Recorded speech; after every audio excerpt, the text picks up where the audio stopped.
chantait. À la sortie du métro, j'ai acheté des fleurs, une bouteille de champagne. Arrivé à la grille d'entrée, j'ai salué le gardien. Bonjour. Eh ben, c'est pas souvent qu'on vous voit. Bon, je sais, mais vous savez, moi, les cimetières, j'aime pas trop, alors... Oh, bah, je vous comprends. Moi non plus, j'aime pas trop, mais c'est mon boulot. J'ai pris la 4e allée à gauche dans le cimetière Montparnasse. Ils étaient là. J'ai déposé mes fleurs, débouché ma bouteille de champagne. Papa, maman. Maman, je sais que tu as toujours adoré les dahlias de chez grand-mère, mais j'en trouve pas à Paris. Alors je t'ai apporté des marguerites. Tu te souviens? On aimait bien en faire des gros bouquets dans les prés toutes les deux. Papa, tu disais toujours, si 20% des accidents sont provoqués par des buveurs d'alcool, ça veut dire que 80% sont provoqués par des buveurs d'eau, c'est donc eux qui sont dangereux.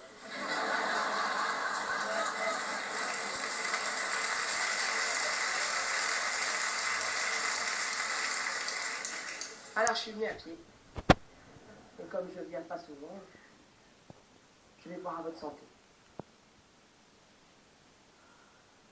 Voilà, je vais vous demander pardon. Parce que je vous ai détesté.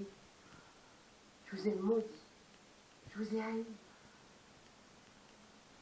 Pourquoi vous m'avez laissée toute seule? Comment je vais faire sans vous? Oh, c'est sûr, à mon âge, personne ne va se préoccuper de me trouver des parents adoptifs, mais quand même. Maman, me laisser seule à 30 ans, c'est tôt, non? Comment je vais savoir ce que ça fait de vieillir? Ça sert à ça, une mère, ça vous prépare le chemin. T'as pas connu mes enfants. À qui je vais demander ce que ça fait de voir sa fille devenir une mère? Ça manque donc toujours, les parents.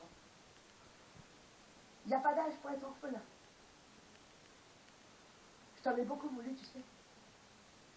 Mais je sais aujourd'hui que toi, tu n'as pas eu la chance de vivre toutes les facettes de la vie.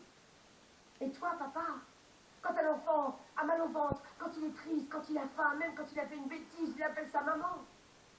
Mais tu sais ce qu'ils ont crié, les enfants des Abruzzes, pendant les 20 secondes qui a duré le tremblement de terre? Tous, ils ont hurlé un seul mot. Papa. C'est ça, un papa.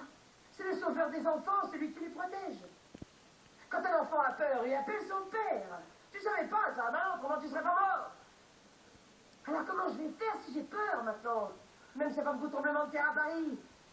Tu m'as élevé dans les buveurs d'eau qui crèvent, les curés, les politiciens qui crèvent aussi, et tu te prends pas la tête pour ça, mec, mon petit doudou, ton papa est là. Mais t'es où?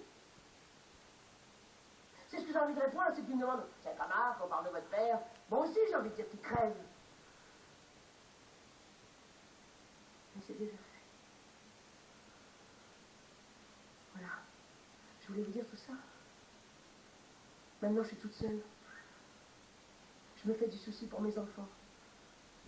Et vous pouvez plus vous en faire pour moi. Ah, et puis une dernière chose. Vous vous souvenez du réveillon où vous ne vouliez pas qu'on écoute les vœux de Gaulle parce qu'il avait encore interdit à Racléry? La cuisse de Donne qu'on n'a jamais retrouvée? C'était pas le chien, c'était moi. Alors, pardon. Quand j'ai fini la bouteille de champagne, je suis allée dans les autres allées saluer des potes de mes parents. Rézère, Topor, Gainsbourg. Et comme on était tout près de la tombe de Mireille, on a chanté. Papa n'a pas voulu, et maman non plus. Les enfants obéissants font tout ce que disent leurs parents. Après les morts, je suis allé voir les vivants.